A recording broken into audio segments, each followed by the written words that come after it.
One of the great truths that I've learned is that revival is always preceded by prayer.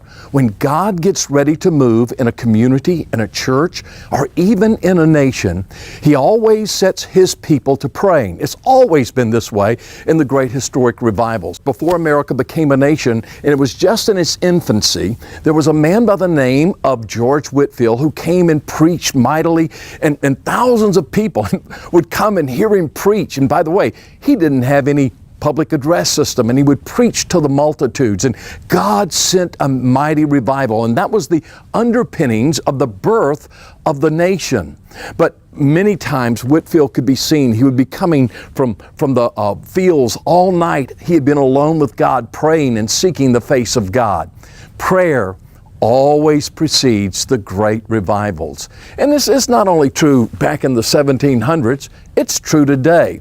I had the opportunity to preach in Cairo, Egypt, and a great church there, the Casa Dabara Church, and the largest church perhaps in all of the Middle East. And I asked one of the people there at the church, and one of the leaders, I said, "How did this church become such a strong church?" And I'll never forget what he said. The first pastor of this church was a great man of prayer.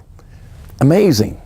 He was a man of prayer, and now that church is one of the greatest churches. It's not just that way in Cairo, but I was in Hyderabad, India with Pastor G. Samuel when he was pastor there. He started the Hyderabad Baptist Church, and it was amazing the growth that took place. The first time I spoke there were about 3,000 people who were members of the church. It grew to 6,000 when I came back, and whenever I came back later, it was 9,000. Then it got into the teens where it was 13,000, 14,000 people attending.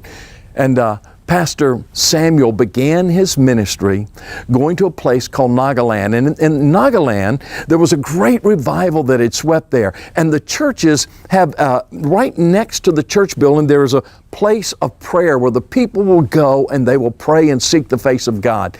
And Pastor Samuel saw that, and he said when he came back to Hyderabad, he decided that he would do the same thing in Hyderabad. And so do you know what they have?